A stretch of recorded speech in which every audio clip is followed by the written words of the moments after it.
Good afternoon, ladies and gentlemen. Guile here, and welcome back to another Supreme Commander epic. It's going to be 3v3 ladder action this afternoon, featuring, well, I want to say an eclectic mix of Joes and Pros, but technically there's only one Pro, so really, I should have labelled it an average Joe's day today, but I haven't because it's Friday and I'm feeling magnanimous. Is that right? Magnanimous? I'm feeling generous and kind and all nice things, so I've labelled it normally. Make of that or what you will.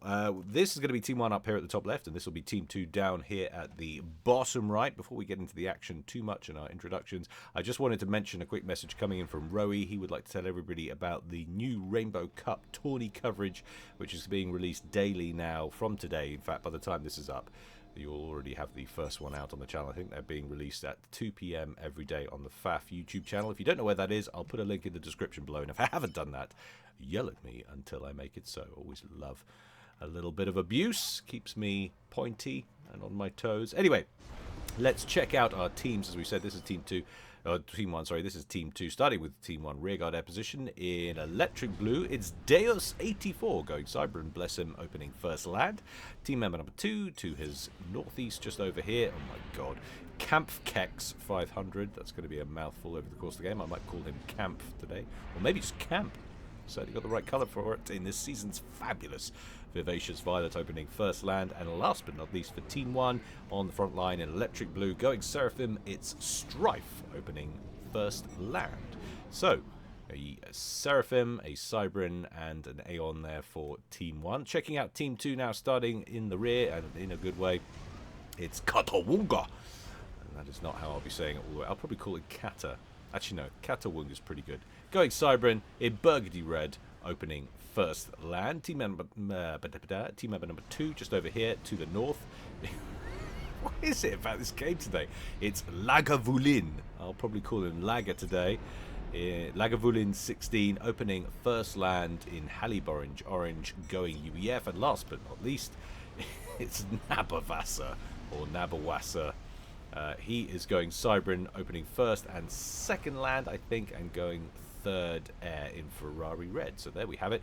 2 Cybrin and a UEF on Team 2. What's the map generator born or birthed for us on this particular occasion? Well, that is the reclaim situation. Pretty sporadic, really. Not an awful amount of mass poop for our teams to chow down on. We have some decent piles here, 840 odd. That one's already been eaten into by the saucy little engineer here. But yeah, about 840, 850 in this kind of area. And then just 70s, 60s, 80s around the center of this kind of narrow causeway section. The picture doesn't really improve much in the south. I suppose we've got one big one here and another one there, 250, but really not a huge amount to go on. A little bit of encounter over here on the front between a Tham and a Snoop.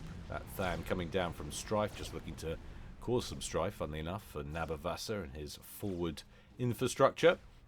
In terms of topography, we've got these 2 bodies of water, obviously. This top one that looks like the edge of an oxbow lake. Those of you who had primary education in the UK will remember that.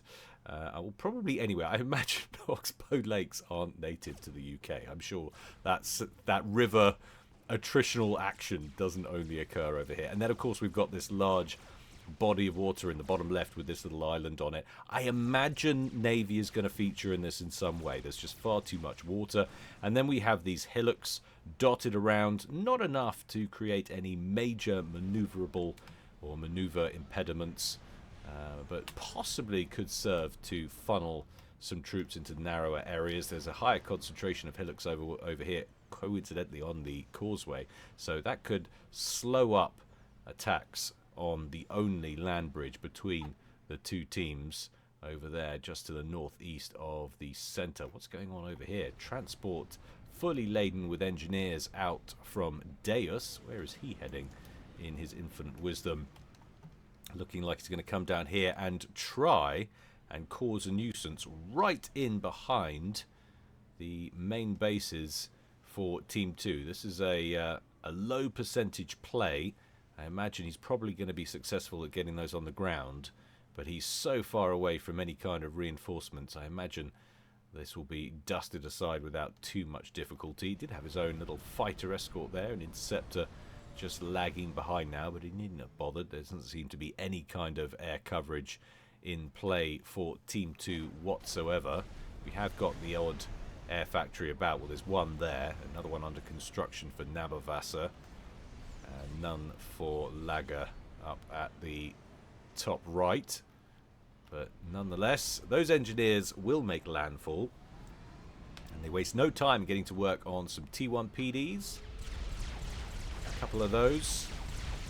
Probably wants to redirect fire to that inbound Mantis before it takes out the engineers. Nearly managed to bag one of them. That's going to survive on 9 hit points. Next up is the radar, and after that we're going to start work on some land factories.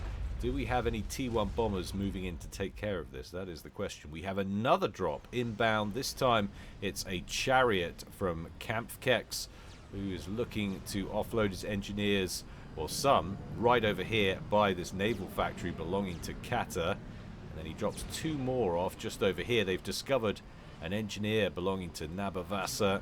They're going to waste no time in reclaiming that. And then they're going to get to work on some land factories. So some serious early pressure being applied here by Team 1. Always nice to see. But oh dearie me, bombing run seems to have taken care of at least 1 or 2 engineers. It looks like we only have 2 remaining. They've started an awful lot of land factories, but haven't completed many. There's only 1 operational one so far. Now there's only 1 engineer left. This could have gone better. Has to keep this one mobile now, or at the very least start churning out some more from that 1 operational factory. Sorry, there are 2 engineers. This one over here is assisting the factory. More bombs away and another engineer down. It is hard to evade bombs from those T1 bombers if you're only using an engineer. And look at that, dusted aside. Katawunga recognizing threat and wasted no time in bringing his comm into play, and a horde of Mantis as well. I did say this was going to be a low percentage, low probability play, and that will be shut down. What of the other beachhead? Well, that's had some success. We've got 3 operational land factories churning out some flares, and there's a Thistle firing out at inbound aircraft. They have successfully taken down that naval yard there belonging to Katawunga. That will delay efforts to get Navy established in this bottom left pond. There was already 1 frigate that was churned out by it, and that was sent all the way over here, which is currently nearby camp and his commander. There's another drop inbound here from Deus, looking to make a royal nuisance of himself. Katawunga, having only just dealt with that base down there at the bottom of the map, is now going to have to relocate and work on the next one, only probably to find out there's a brand new infestation going up just over here. Look at that. 4 new factories planned around a mass point. They've even got their own air coverage detail running interference for them. And actually, like this play, he has managed to lose those factories. I mean, they look like they went up at the same time, so he might have control K'd them. I'm not sure why he would have done that.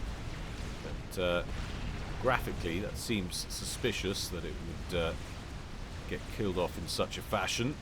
But nonetheless, he was bringing his units down to screen for Deus, who's getting a new base up and running. But I don't think he's going to be able to get enough infrastructure up to be able to shoo away a commander, and that commander is not very far away. We've also got a lot of Mantis in support. Of course, all the while this is going down, it's less attention elsewhere on the map. It should allow Team 1 to get established over here. But check this out. Lovely little run by Nabavasa, who's not resting on his laurels, is sitting back. He's getting some work done while his teammates, or his teammate, is battling in the backfield. Managed to get past here with a decent amount of Mantis. They are in, or being pursued by some Thams and a Zui in there. I don't think they've got any Medusas in there. They might have had some at some point, but they haven't got any at the moment, so it's going to take a while to chew down any mass points. But still, they bag 1 there. That didn't take too long. Stand corrected.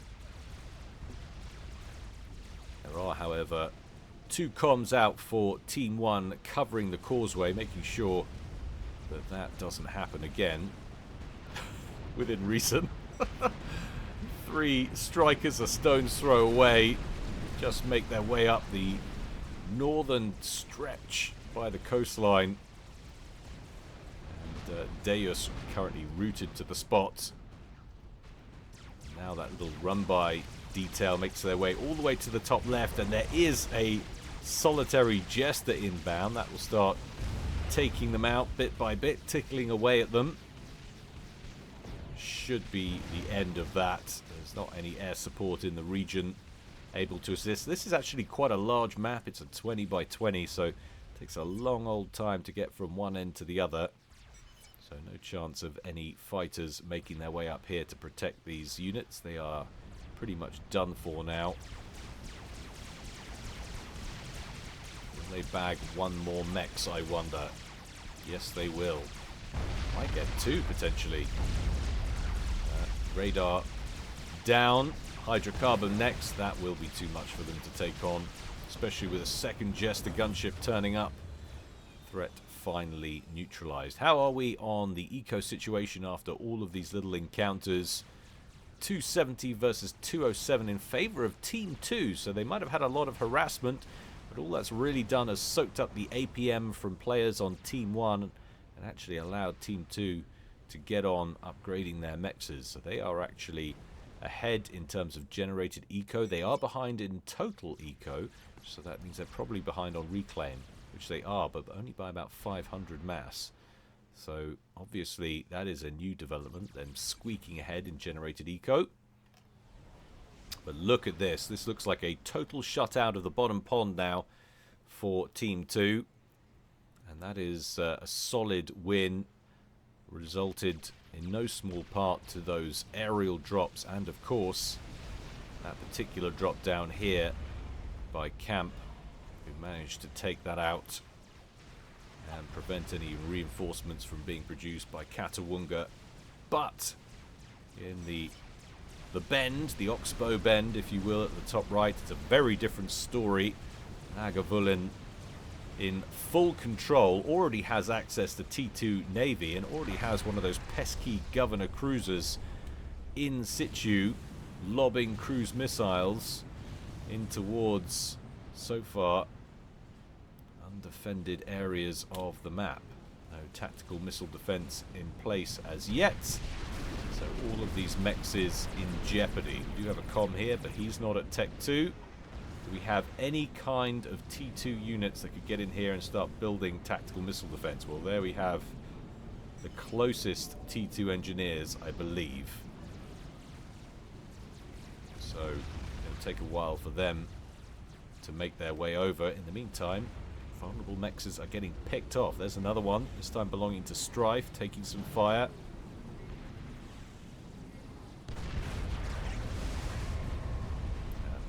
Puts Team 2 ahead by about 20 mass per tick, that latest barrage. Stealth upgrade on the way for Deus, who already has upgraded gun on that Cybran chassis. And now we have T2 Navy for Stripe in the bottom pond.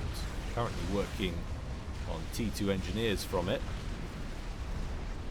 Getting some power up and running just on the beach behind those naval facts. Look at this. Little bit of Wagner action, some amphibious tanks making their way across. Team 2, without the ability to hit back with Navy, find a way.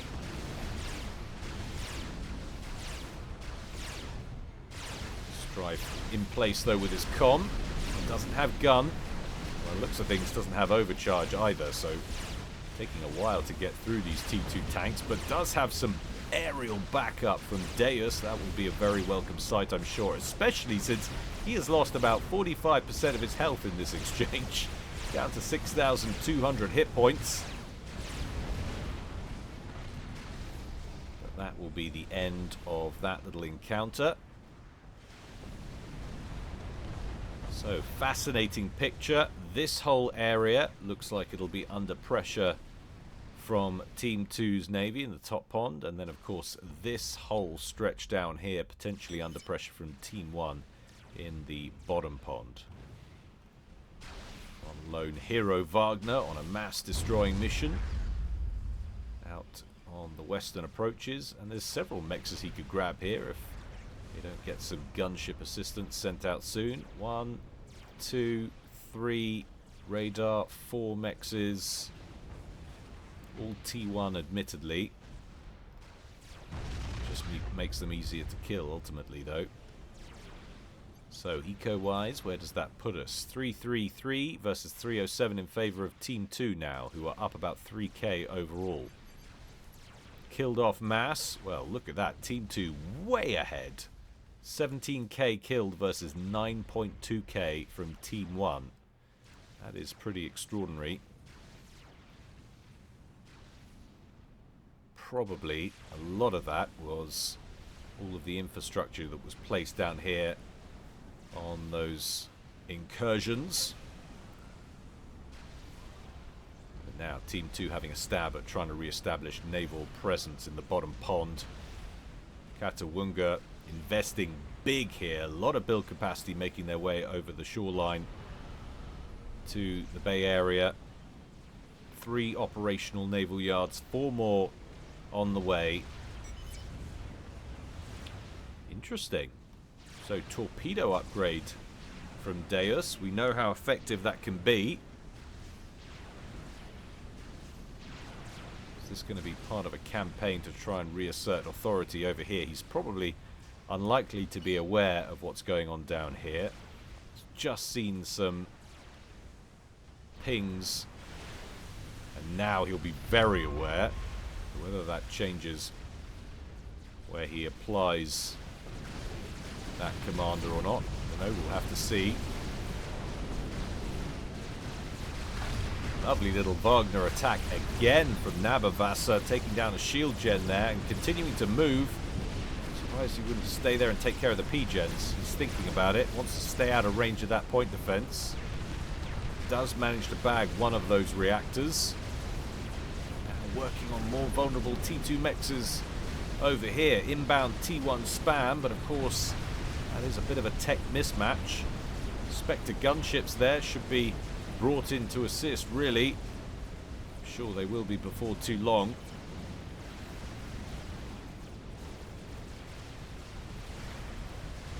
Another group of amphibious tanks from Katawunga just traversing laterally in front of this fleet, looking for some kind of entry point.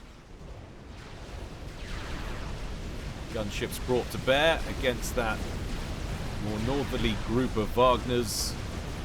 Some Corsair assistance into the mix. Should shut that down, but this has been pretty effective so far from Team 2. In comes some air superiority fighters from Lagavulin, just to shoot down a couple of gunships in an attempt to keep some of those Wagners alive. Doesn't actually work out though. And a nice little engage for him there also means that into the bargain he's going to get some kills on the air forces of Team 1. Look at that, and still they're coming in one by one, single file after the encounter. That has been a successful little air raid from Lagavulin. Lagavulin, who is third in mass killed. Second is Deus, but out with 21k in front of everybody is Nabavasa, who has caused a royal nuisance of himself, presumably with all of these Wagner attacks that he's been unleashing. Unleashed! But look at that. Kill-loss ratio for Team 2. 1.7 to 0.52. Team 1 well behind on that front. Well behind on mass killed. And they are now down on total mass accrued by about 14k. And sizably down on generated eco by about 60. This could be going better for Team 1. They were looking pretty strong early on with the harass, but didn't manage to make it pay. Now it's not even certain that they're going to hold on to this bottom pond. This Wagner harass has been very, very influential on this game, and it's bought them enough time to get some naval yards up and running over here. What they really need to do is get some tech on the naval side of things. They need to deal with that Seraphim cruiser It's lobbing its ordnance in their direction.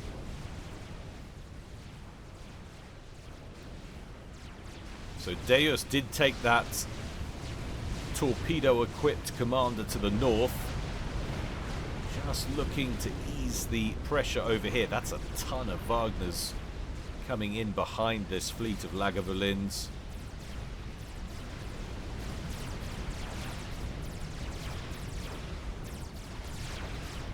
They are prepping with some point defense. Starting to beef up tactical missile defense on this edge. This is a rough corner of the map right now for Team 1. Lovely little push through the middle. Only thing is it's all T1 and it's running into T2. So fish in the barrel. Nice idea on paper, unfortunately. Has not ended well. Vargas making landfall at the top of the screen, as much as a hovery vehicle can. Are they hovery vehicle or are they tracks? They're tracked vehicle. What am I talking about? See the tracks they're leaving, Guile, for goodness sake. Very tracky. There they go. Making it all the way into Camp's forward outpost. Simple T2 shield covering everything. Lots of engineers throwing down T1 PDs, but there's so many of these Wagners. They're just tanking the damage, and they've shooed the commander away, and all of these mass points are going to get obliterated. Oh no, it's not going well for T1 at all. Camp backing up now, taking volley after volley from these T2 tanks. It's Nabavasa letting himself believe that he might get a kill here. Well, unfortunately, a Harbinger's just showed up. And that is a damage upgrade. Second one completed. I think they are just going to hold this nicely. Good timing on the Rankin veterans. He gets it back up into the yellow, 4,000 something hit points there. Deus still holding the line against these vessels. The only problem here is look how isolated he is from everything else. We've also got a little bit of air presence. In fact, where are we on the air side of things? Because they know that's a commander under attack. And a big old wave of torpedo bombers could ruin his party really, really fast. 9 ASFs there for Lagavulin, and Deus has 5. I think he's the only one. Commander any under air superiority attack. Fighters on Team 1. But Deus tanking what damage there is from these vessels pretty well. He's on 18,000 hit points out of 18,900. He's a 4-star commander. He's got 102 hit points a second. Regen on that puppy. And this fleet already looking considerably weaker than it did just a moment ago. But surely if you were Team 2, you'd be stacking up the torpedo bombers right now. One good wave of torpedo bombers and you could knock him out of the game. Just begging for it. You've got air control over the top of the commander.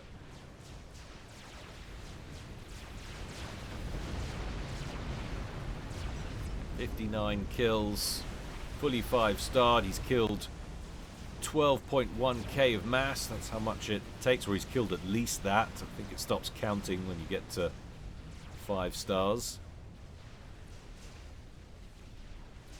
Now we're starting to see torpedo bombers amassing for Lagavulin. You've got to be thinking of it at this point, and he's drifting further away from the coastline. This is madness. He says this is Sparta. Well, he's named after a god. Let's see how godlike he is. Because I think this is a terrible decision, and in come the torpedo bombers. Now, there's not that many of them.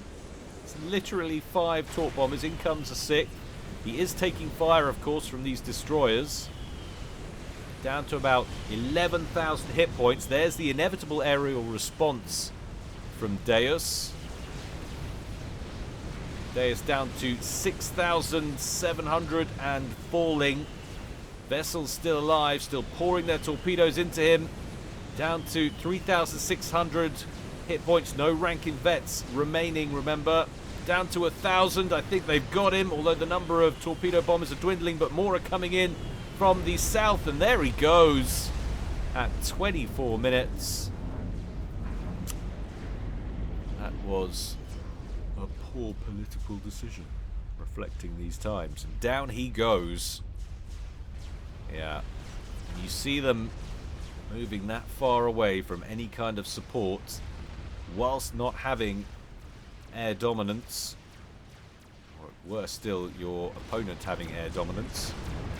You've got to expect that that is at least going to be attempted, and this time, in this case, it was successful.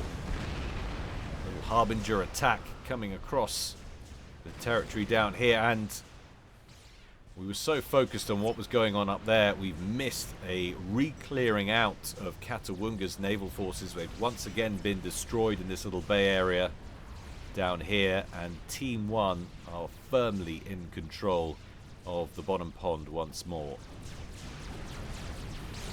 Support commanders have entered the fray. Abavasa with one standing on the shoreline. A bit of EMP on that puppy. Rambo preset.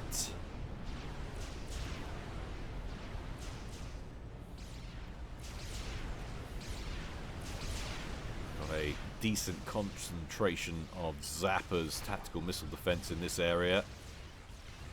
Katawunga looks like he's been doing the same. Wow, look at that wall. So relatively well defended. What's going on here? Saucy little drop underway. We've got T3 mobile anti-air on board. We've got some... those bricks or Bernies? Those are bricks. The best kind.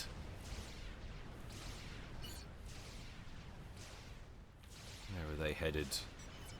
Up to the top right hand corner and then in, I guess, around the back of Camp's comm.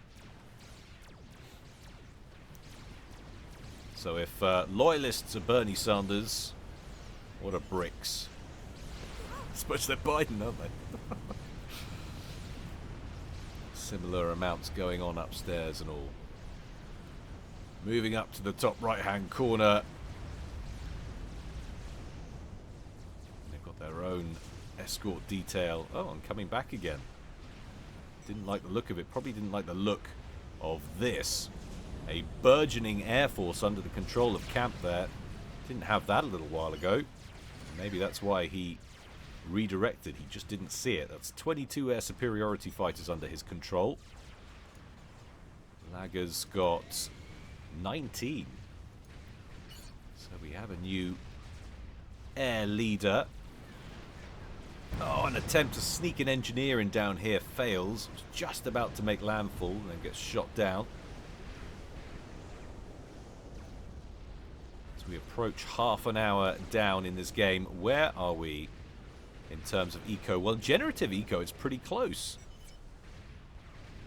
867, 893. There's a lot of fluctuation going on right now for Team 2, so it's hard to tell. But Team 1 are ahead.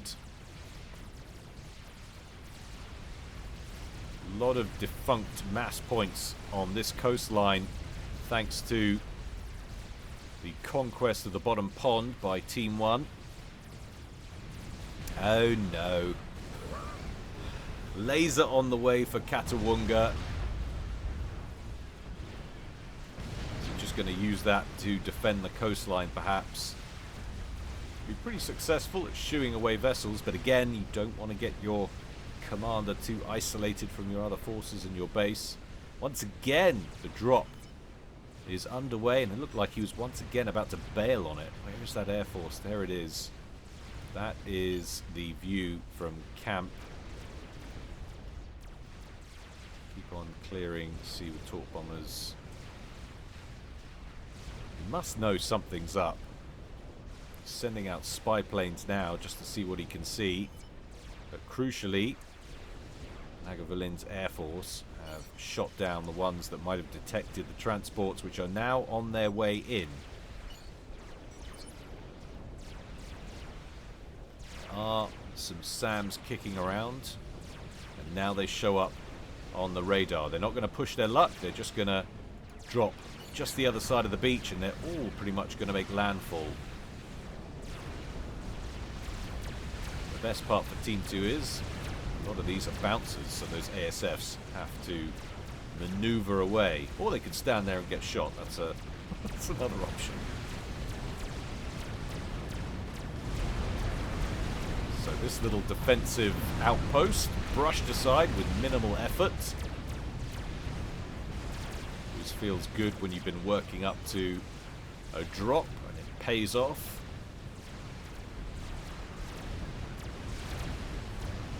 These are all T3 mexes that have been destroyed. Camp now pulling in 525 mass. Not sure what he was pulling in before. But Team 2 definitely ahead now. It's 936 versus 861. That's another 4 mass points which have been killed off. Mass income for Camp now down to 468. Potentially could drop further. Next group of mexes might be over there. If you can get in range of some of these air factories, it will be an enormously profitable play. Needs to keep moving though. The inevitable aerial response. Corsairs brought in.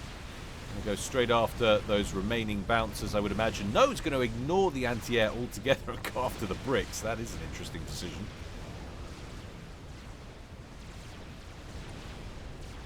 Tanky bricks. 9,000 hit points versus the 2,400 hit points on the bouncers. But he shouldn't worry too much either way. He's completed a megalith, which should be able to deal with all of this. So we are officially in the experimental phase of the game. Monkey Lord down there and a megalith.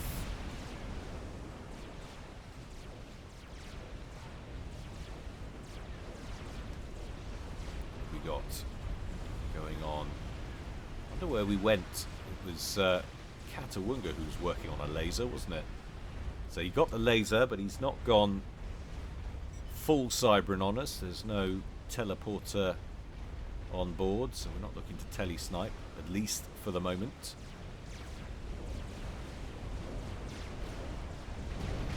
Pesky support commanders moving underwater right up to vessels and just balls out reclaiming them.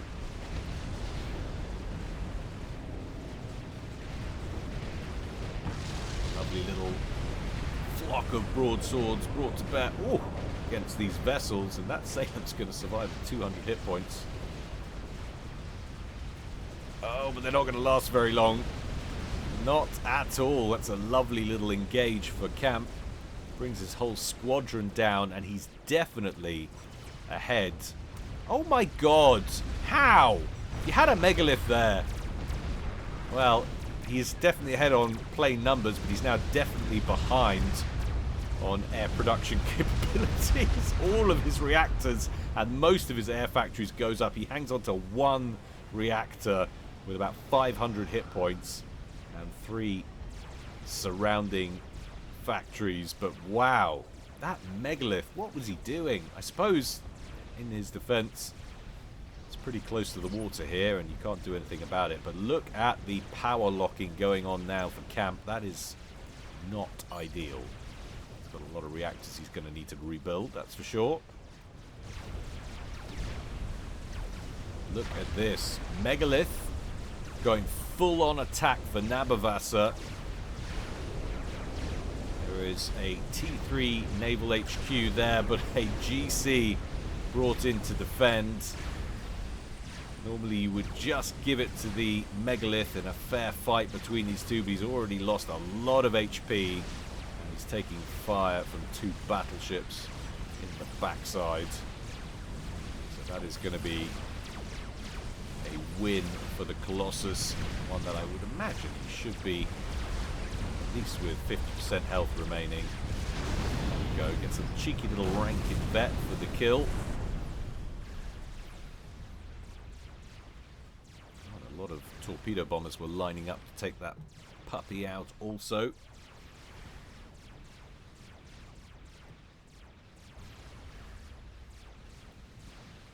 We are now over 1 million mass, nearly 1.2 million for Team 2, but Team 1 have only just crossed the million mass threshold, so a full-on 200k mass advantage for Team 2.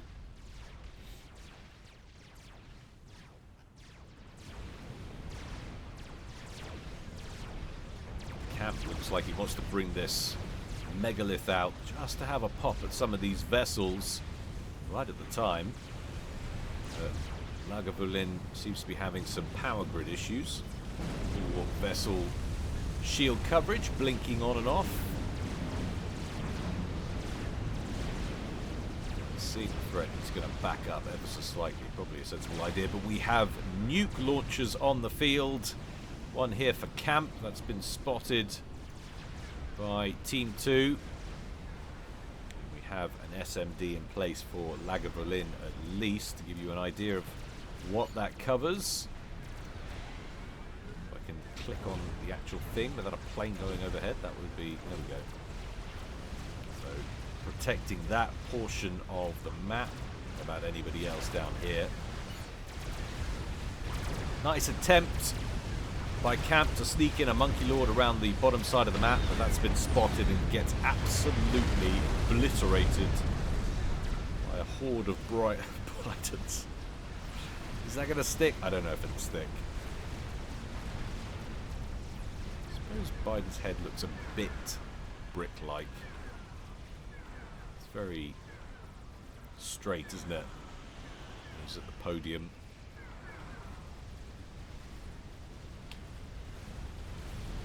Thinking I'm a Trump fan in the comments. I assure you, I hate all of your politicians, but for very different reasons.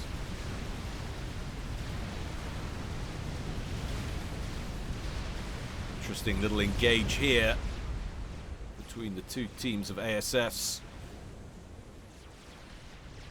It looks like Camp's still going to hang on to a solid advantage, which is interesting since he's lost most of his air factories. And he's still very low on power. You can see the full bar of mass he's very much unable to spend. Power issues slowly getting sorted out, but we've got 67 fighters for Camp. Lagavulin with 71. So now we have more or less parity. And Laga with significant advantages in air production. 16 air factories. Camp, who's rebuilt really well in his defense. Really well. He's only got 8 though, so half the production capacity. Lots of air factories queued up though over here for strife.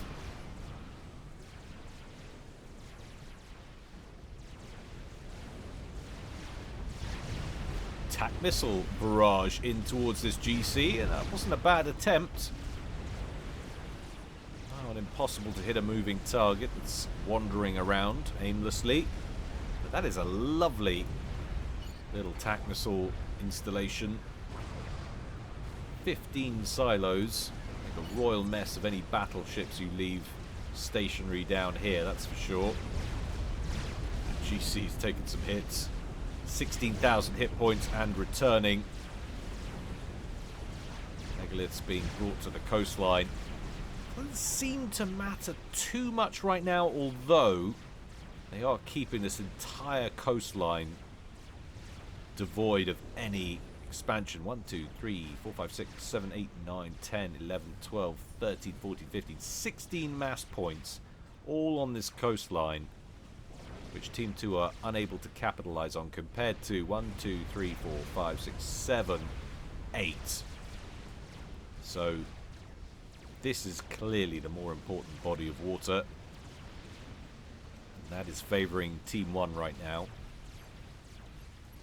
Team 1, who are neck and neck in terms of generated eco. They're down about 110,000 mass in terms of total mass. They're actually up 3k in terms of reclaim, but those are very similar totals. Another drop of similar complement up at the top of the screen. And this time this gets lynched by a megalith and some harbingers. Ooh, a Tsar under construction, which is threatened by this incursion. About half cooked, this donut. Way away from getting its sugar or sprinkles.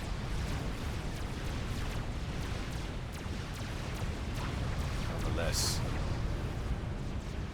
the bakery remains standing. Yowzers. Megalith right up the middle.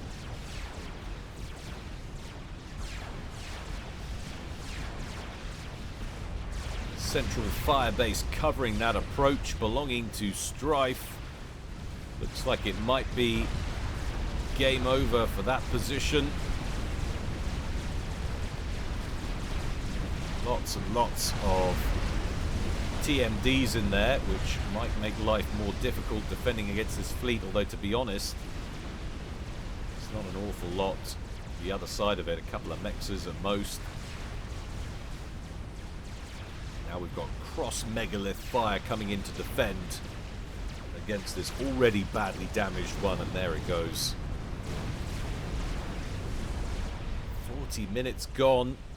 Boundaries have remained quite static. They've barely attempted much combat really across the land bridge, and to be honest, I kind of expected it. Trying to pile up units in here. We're going to really struggle getting them through these hillocks.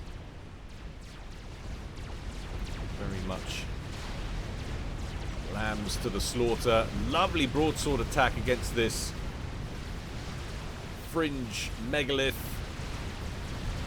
Causes a massive air superiority fighter battle right above this experimental.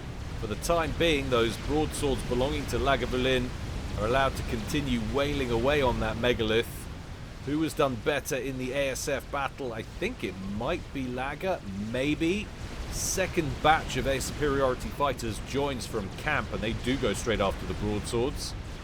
That's the end of those gunships, and that megalith, pesky defensive experimental, still alive with some 43,000 hit points, which isn't too bad. But look at this. Two more crabs coming up the river, trying to approach from the back edge. They will see those appear on the radar, realize they're not vessels, realize there might be a problem. Tsar completed, sprinkles and all. Look at that. You like your sprinkles laced with polonium.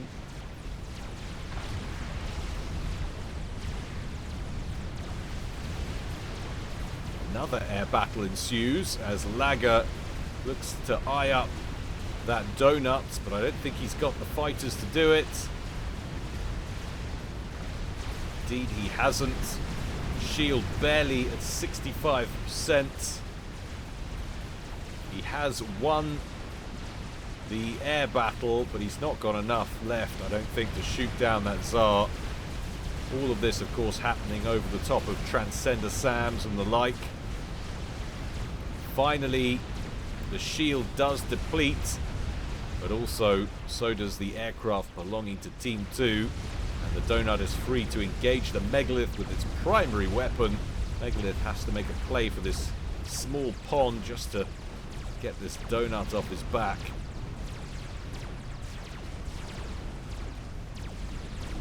Manages to get under the water, but there's not going to be much left of it. Be able to kill it off with ground fire, I wonder. Oh, but a second wave of air superiority fighters in from Laga. Look at that. Tinfoil Aeon tech. Oh, down to 3,000 hit points, and it's still alive. It's survived with the help of its air superiority comrades and those SAMs down there. Next batch on their way up, trying to come in from this top right corner. The Tsar, of course, has torpedoes, or rather not torpedoes, depth charges, so it is putting damage on the megalith. The megalith actually seems to be tanking it just fine and slowly replenishing. One more attack like that from Lagger, and that donut will be done for.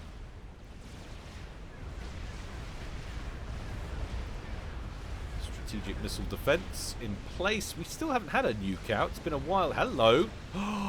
Ooh.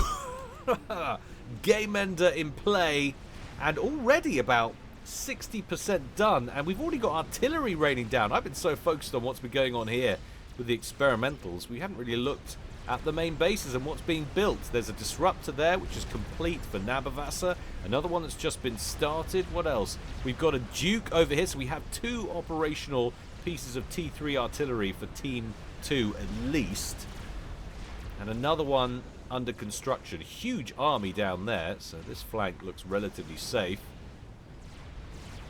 But they've got to chew their way through, and they must not let this Yolona Os, the Seraphim experimental nuke launcher, go online. Because that's a whole new kettle of fishy trouble. I know it's not the same, but deal with it. Deal with it, bruh. So finally the megalith was killed off. Not sure exactly by what. Oh, probably by these tons and tons of torpedo bombers just chilling by the beach.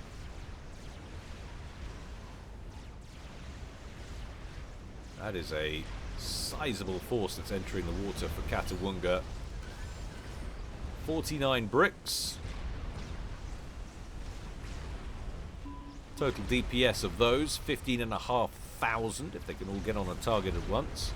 A mass cost of 62,720. That's not even counting the experimentals in the area.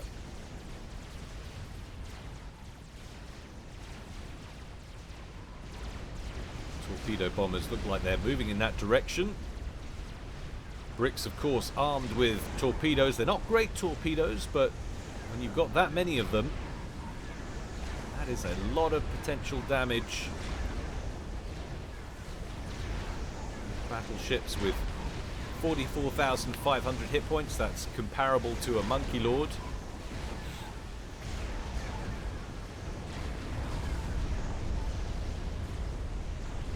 But even those are getting taken apart by that many bricks. But big attack now down the land bridge. Harbingers, 2 megaliths belonging to camp, looking to make a play for the forward sections of Team 2's base. Nabavasa bringing up his bricks and these megaliths and a Monkey Lord from the southwest to defend. With broadsword assistance from Lagger. I don't expect this attack to reach the shield, even close to it. Look at that diet he's on. Beautiful. Standing up in the local paper holding flaps of skin if he wasn't a smouldering wreck on the desert floor.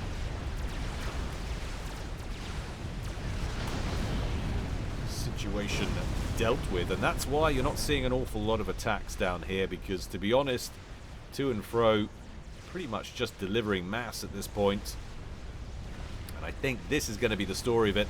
It's standoff tactics now, ladies and gentlemen. Artillery spam going up against an online and functional, fully armed and operational experimental nuke launch. It's going to be very difficult to defend against. Have Team 2 spotted it? I would imagine so. Yeah, you can see the ping.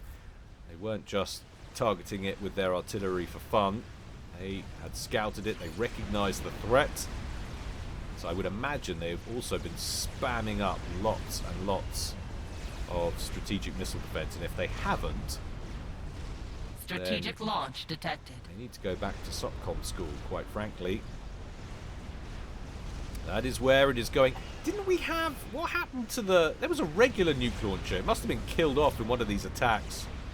I don't even know when that went down. But there was definitely a regular nuke launcher that we pointed out earlier belonging to camp. But it was an Aeon one. So I have no idea what happened to that. But anyway, super nuke got shot down, I guess, while I was waffling on. The great thing about that is they'll have another one in about 10 seconds. And that's going to be the order of the day until this thing gets taken out. It's going to be strategic launch detected every 30 seconds. So apologies for that if you don't like that noise. Strategic launch detected. Personally, I think it's awesome. Wave of torpedo bombers dispatched against this horde of underwater bricks. We've now hung a right turn. Look like they're going to be moving up in this direction. Second nuke out. Looks like a similar direction to the first. One anti-nuke away. There's the second. Seems to be this silo the only one that's taking care of nukes on that line, and that is now empty, as you will have seen. If you're not a regular at this game, it takes 2 anti-nuke missiles to deal with a super nuke.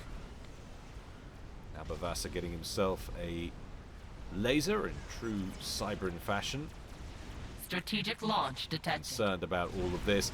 Of course, you could be forgiven for thinking, oh, you just teleport here and kill this, but it is certain death with the sheer number of T1 PD that Strife has put around this puppy. Look at all of that. 69, dude! So far. He hasn't planned that many. There's more to come.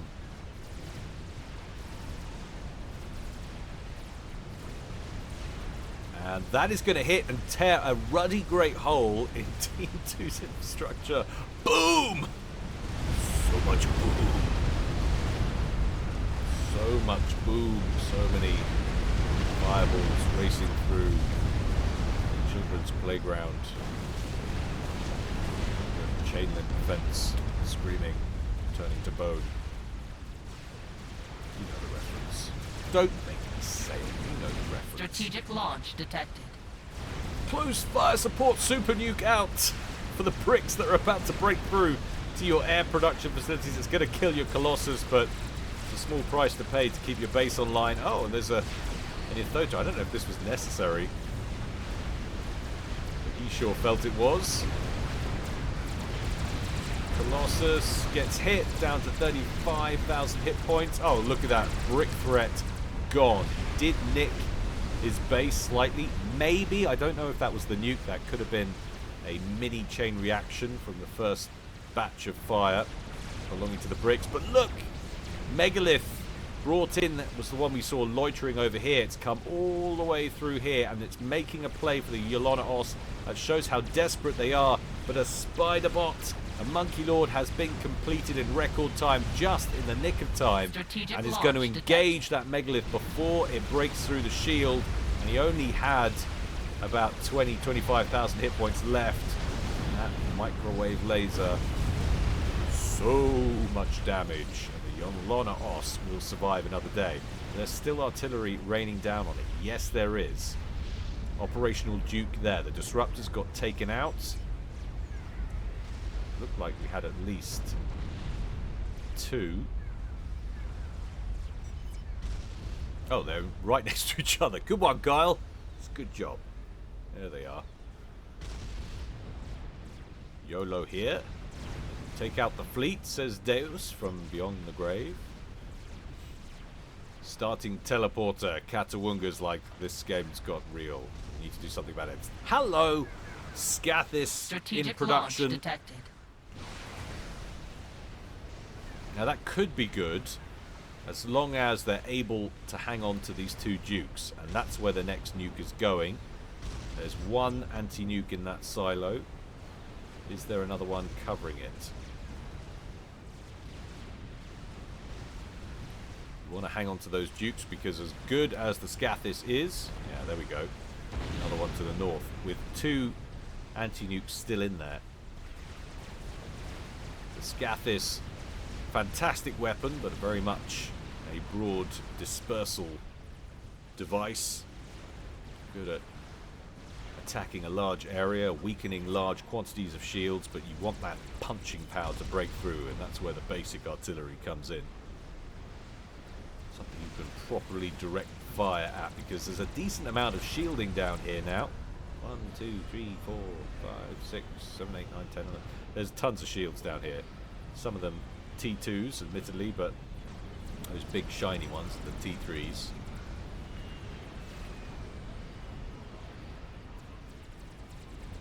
Where are they all? Hang on a minute. Yeah, there you go. Yeah, they were. I was like, hang on a minute. Well, that one's actually listed as a T3. Maybe Strategic launch detected. Has that graphic always been there, where they go up and down? It's just a slight size difference. Oh! Shells landing there right by the Yelona Os. But not enough to breach the shield. Next nuke inbound. There it goes. Gets shot down.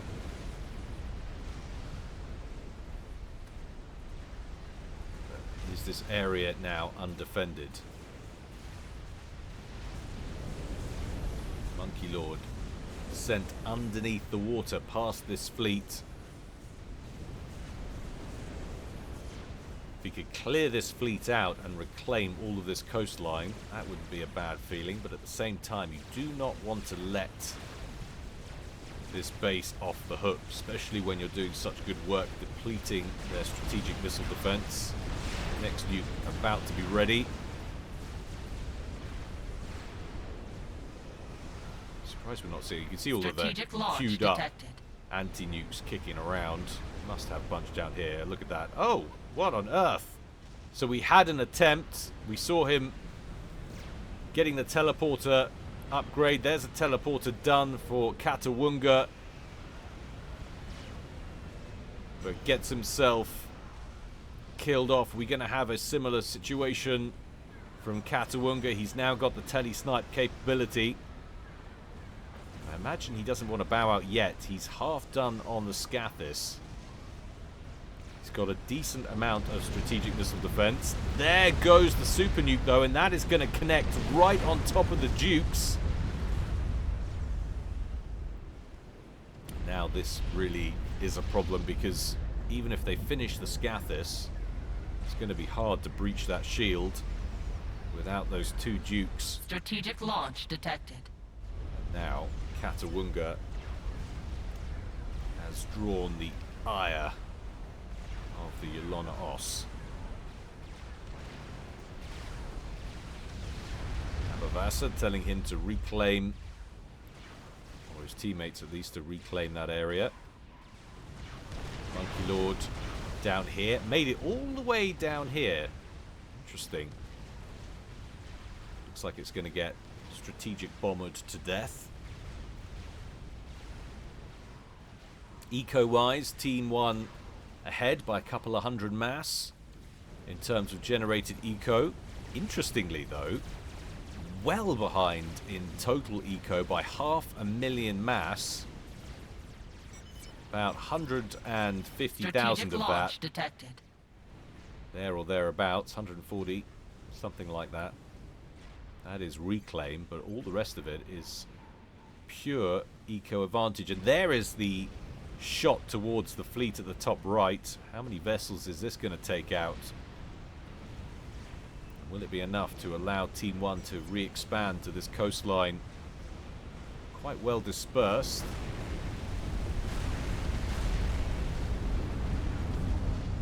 Very significant explosion. Well, there's still 5, 6, 7 governors, something like that. They dispatched a Monkey Lord now down here. You could probably deal with those. Battleships on the coastline. We haven't really said much about them. They haven't been that influential on the game. There's just sort of been a toing and froing underway between these hordes of amphibious bricks and these battleships that have been moving back and forth. Scathis complete, super nuke inbound, but there's a lot of SMD coverage. However, many of them are empty. There go 2 to cover the base this time, however.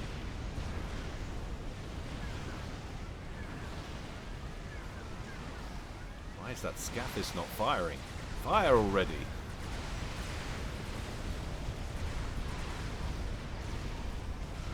There it goes. Took its sweet time. Oh, it had fired already. I do beg your pardon. Strategic There was launch me talking detected. about punching power. And it's already been very, very close to breaching there. Wow. Next volley.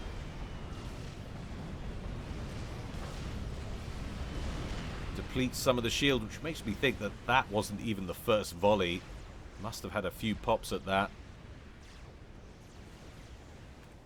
I want to keep an eye on this, because this is the whole game right here. It feels like it. Next nuke directed at the forces down in the bay, and there's not that many bricks left now after that nuclear attack.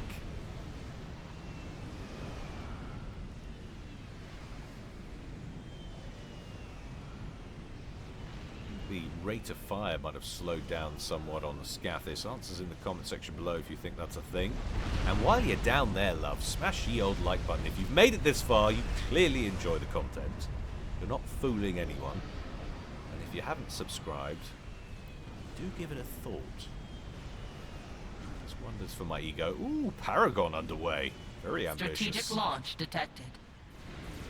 That is something they want to take care of, that's for sure. Next nuke out. Still not looking through those empty shields, though. Not looking like they're going to get breached as yet. Next nuke going off towards the northeastern fringe of their bases. Com for Lagavulin over there.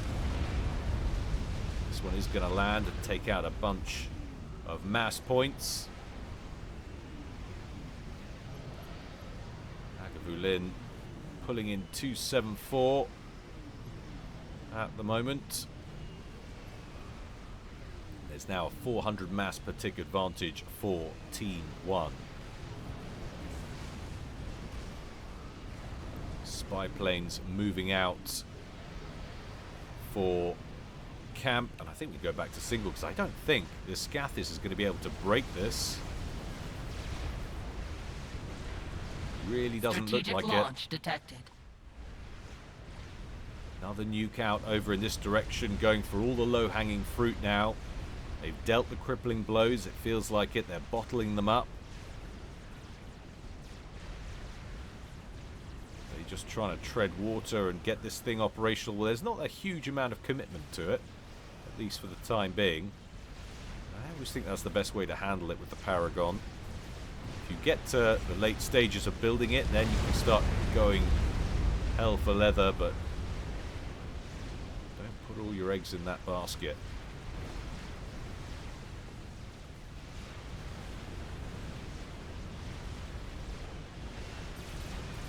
Now we're really seeing strategic launch detected. That dispersal effect, and it's just not enough to break through shield concentration like that. It's not really what the Scathis is designed for.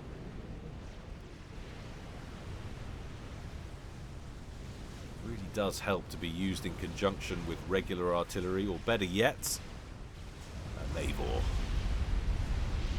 That's asking a bit much. Oh, get your comm out of there!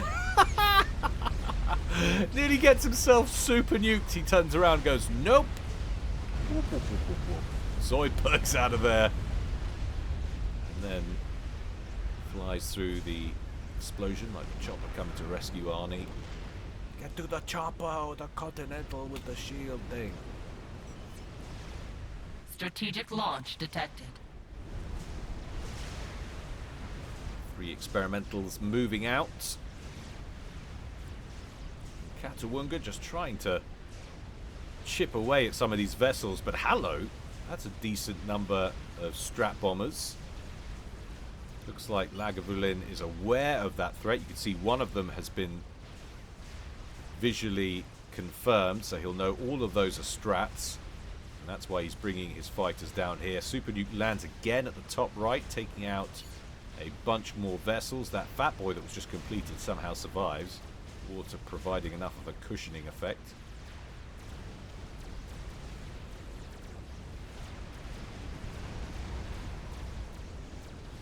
Strategic launch detected. I'm wondering if he shouldn't... Oh. Changes control of fighters over to Kata. I think he should just go in and take down those strats, because he can't afford for that strat bomber run to make it through. I think he's probably... Oh, he's got a massive advantage. Katawunga has 275 fighters. Oh, another super nuke lands. This is just gradually becoming more and more barren as the game materializes.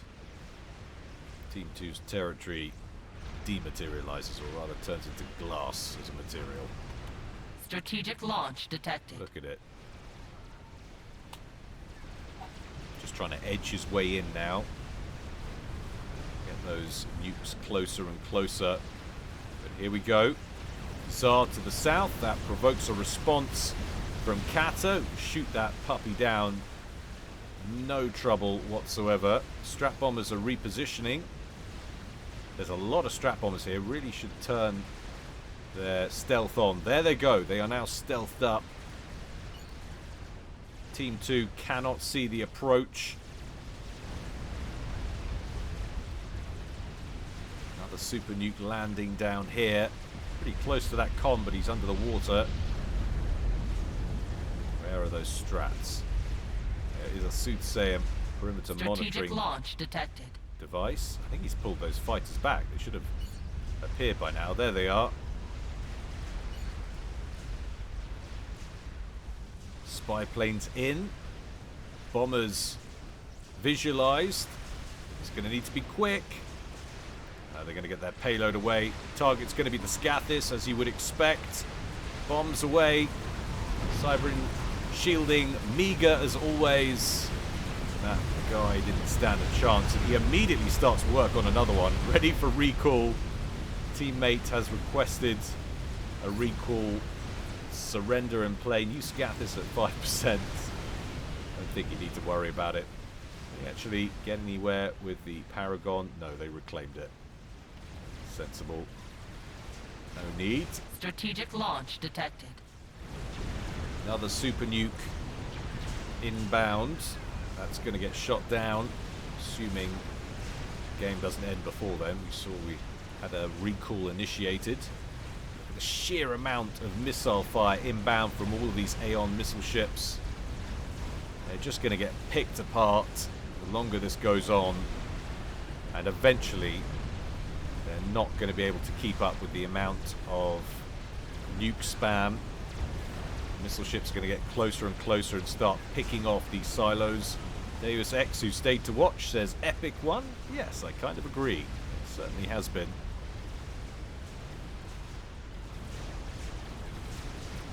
And an experimental bomber in through the front takes out launch detected.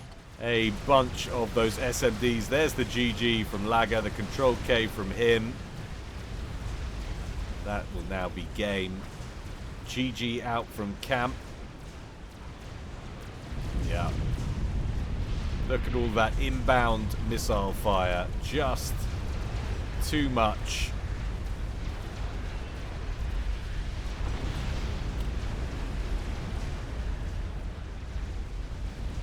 And there is the capitulation. Well done, Team 1. They had a rough, well, most of the game. They seemed like they were on the back foot. Well, that's most of the game. Certainly the first half was very much Team 2's to lose, but somehow, from the jaws of victory, they snatched defeat. Well done, Team 1. Hope you enjoyed it, guys.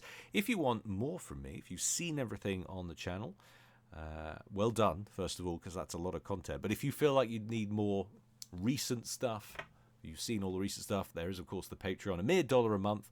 Other tiers are available. If you're feeling generous, but a mere $1 a month gets you access to the 106, I think it is, ad-free premium content casts there for your viewing pleasure. You'll also get access to the Discord as well. It's a great way to help support me and by extension the community, so do think about it, please, guys. Smash the old like button if you haven't done so already. Look at these little facilities up here at the top right-hand corner. That redundant island that had no real impact on the game whatsoever, but Kata thought he would make some use of it towards the end. Why not?